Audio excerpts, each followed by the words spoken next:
Radnor High School sophomores collect for the Ronald McDonald House. And Battle of the Bands is a big hit. Hello, and welcome to this week's with News Center for the week of April 7th.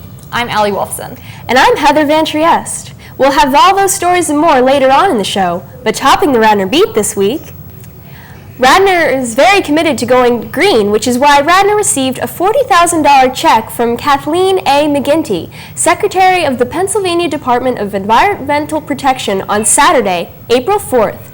This check was given to Radnor to cover the cost of switching from petroleum to biodiesel fuel in the coming school year.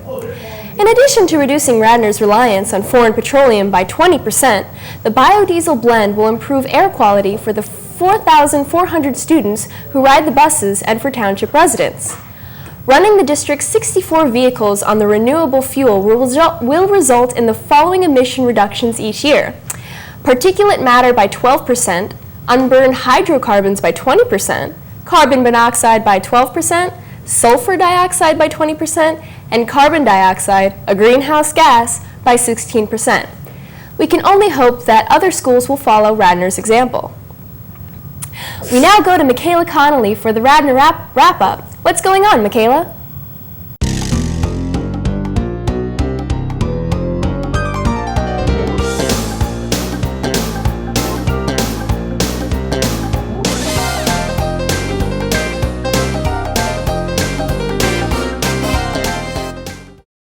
On Saturday, April 5th, Radnor High School hosted its first annual color guard competition. With 8 drum lines, 2 dance teams, and 8 color guards having participated, the event was quite a success. The show started at 10 a.m. with the drum lines, which were followed by the dance teams and then the color guards. The Radnor Color Guard and Honors Jazz Band performed after the competition. In addition to being able to watch the performers, the audience could have also participated in a 50-50 raffle, with prizes donated from Margaret Quo's restaurant and Cowan's Flowers. The event provided fun for all and was even more successful than anticipated. Thanks, Michaela. On Friday, April 4th, Radnor High School hosted the 3rd annual Battle of the Bands, and it was a smash hit. The bands Fool's Gold, The Militia, Electric Relaxation, The Upstairs Sound, Custom Made, Scarfish, Space Gorilla Germany, Raffi and the Raff Raffs, 5-Car Pileup, and The Establishment all played to much enthusiasm. Congratulations go out to The Upstairs Sound, the winner of this year's Battle of the Bands. Over $2,400 was made to benefit Alex's Lemonade Stand, and everyone had a good time at the event. News Center would also like to congratulate all of the bands on their very creative names. Speaking of Battle of the Bands, we now go to one of the members of the Upstairs Sound, our own Charlotte Dow, for this week's weather. Charlotte? Cheer. Rihanna. Good girl going bad. Take 3. Action. When the sunshine, we shine together. Told you I'll be here forever. Said I'll always be your friend. Took an oath I'ma stick it. We may see some rain this weekend. Friday will be cloudy with a high of 60 and a low of 53. We'll see some showers Saturday with a high of 62 and a low of 45. Sunday will be mostly sunny with a high of 47 and a low of 43. Finally, the showers will return on Monday with a high of 62 and a low of 44. That's all for this week. This is Charlotte Dow wishing you a happy and safe weekend. Thanks, Charlotte. As you begin to sift through your basements and garages this spring, please take a moment to see if you have any new or gently used items that could be donated to the new Ronald McDonald House in Philadelphia.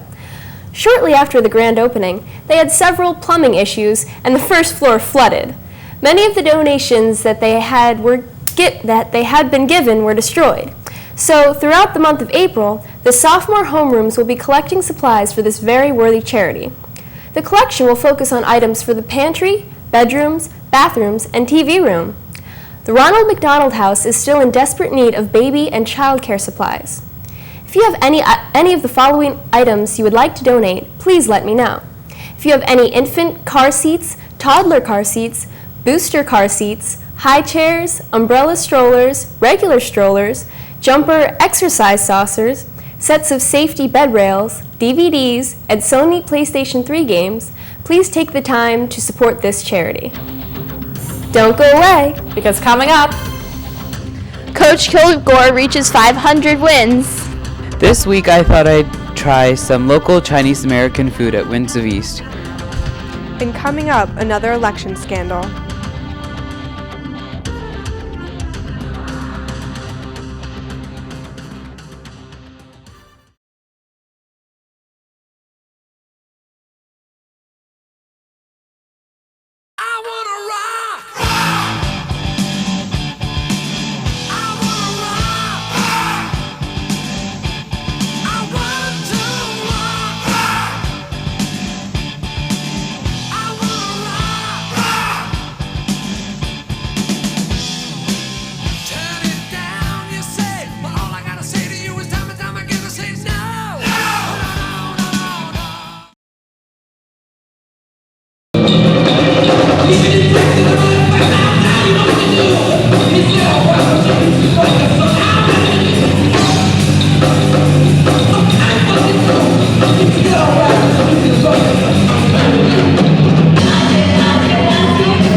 Welcome back to News Center.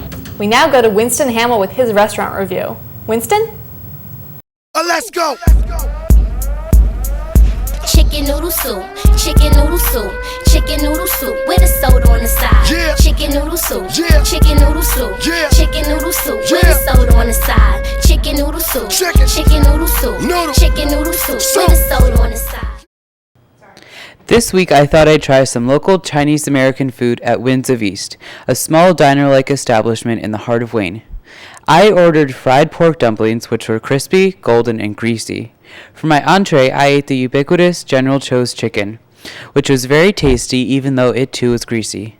However, on a more unpleasant note, a friend I was with ordered shrimp sushi and was surprised to find that the chefs had not cooked it at all, and it was inedible and disgusting. But the service was very friendly and attentive, and the entrees were tasty. The restaurant itself is a cavernous place with typical fake marble, tile, and simple chandeliers. There were few patrons when we ate at Winds of East, so it was easy to talk and understand one another. I would recommend this restaurant to anyone who wants the typical greasy spoon Chinese comfort food, readily available throughout this area, but beware of the sushi. Thanks, Winston. Congratulations go out to Dan Seaberth, Mike Kim, Sunil Tripathi, and Yu Lu for their outstanding performances on the local ACS Chemistry Olympiad exam.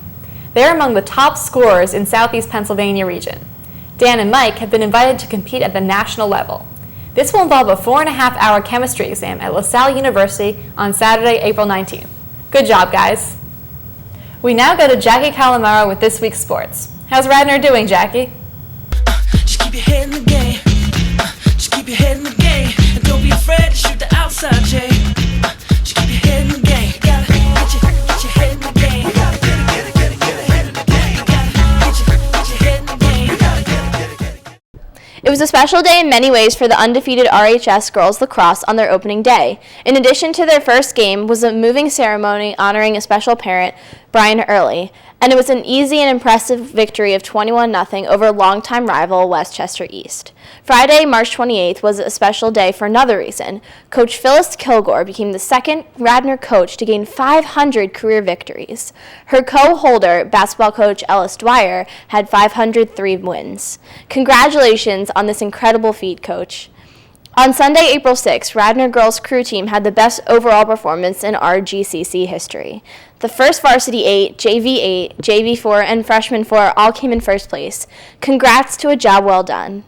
This week, boys baseball will be playing Monday with only the varsity away at Lower Merion starting at 3:45. JV will be playing at LM at home, and freshman baseball will also be playing their third game of the season away at Garnet Valley. Also on Monday, boys tennis will be home against Sun Valley High School, softball will be home versus Pencrest, and JVB lacrosse will be home against Conestoga. Tuesday, the girls and boys lacrosse teams will both be playing Pencrest, with the girls away at Pencrest and the boys at home on the turf. Tennis will also be home against Conestoga. On Wednesday, boys track and field will be in a tri-match against Conestoga and Pencrest at home, and the girls will be away running against Pencrest. Boys baseball will be home against Pencrest, girls softball will be home against Haverford High School, and the freshman baseball will also be home against Upper Darby. Well, that's all for this week in Radnor Sports. If you would like more information about our sports and their schedules, go to the athletics section of the Radnor High School website. Also, if you would like your sports accomplishments on Radnor TV, send them in to stories@radnortv.com. I'm Jackie the Squid Calamaro, and remember, baseball players, baseball is 90% mental and the other half is physical. And I promise, I'm quoting someone else. Have a great weekend. Ithan Elementary School 5th grade teacher Eleanor Ball wears 2 crowns these days. First, she was selected for the Delaware County Excellence in Teaching Award. She, with her fellow recipients, will be honored at Franklin Mint Federal Credit Union's Partners in Learning Banquet April 29th. She will be awarded $500 personally, and $500 will be donated to Ithan Elementary School. The Wayne resident was also nominated in the Pennsylvania chapter of the National State Teacher of the Year organization's 2009 Teacher of the Year program. As such, she has been honored with the NSTOY PA Apple Award for Commitment and Excellence in the Teaching Profession.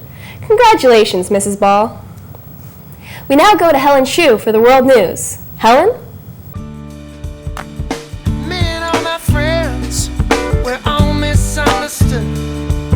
They say we stand for nothing and there's no way we ever could. Now we see everything that's going wrong with the world and those who lead it. We just feel like we don't have the means to rise above and beat it. The recent election scandal dominating international news is in Zimbabwe this time. Mugabe, the current president of Zimbabwe, has ruled for decades, but it seems that the opposition won a close majority in the election. However, the opposition only won about 46.5% to 49.5%, so neither party has won a majority. So Mugabe has asked for a runoff. However, the opposition, Morgan Tsvangirai, feels he won fair and square, and if Mugabe does not hand over the presidency, he is not afraid to use a campaign of violence. We might just have another Kenya situation on our hands. And will we be seeing a Bush versus NATO fight soon? It's possible, as the U.S. and NATO continues to be on opposite sides of letting Ukraine and Georgia into the EU. But that's all for this week. This is Helen Shue with the World News. Thanks, Helen. In March, 5 members of the Radnor Middle School Science Club, mentored by 8th grade science teacher Mary Beth Meekum, entered projects in the Delaware County Intermediate Unit Science Fair, held at Granite Run Mall. The students' work was judged by science teachers and scientists. This has been a big task, and the RMS Club has met weekly since October to plan, experiment, and write their projects. These 5 students include Nathan Hochberger, Andrew Lin, Dak-Young Song, Alex Waddell, and John Yoon. Congratulations, guys. Well, that about wraps it up for this week's edition of News Center. For Michaela, Charlotte, Winston, Helen, Jackie, and all of us here at News Center, I'm Allie Wolfson. And I'm Heather Van Trieste. See you next time. Alrighty, we are finished.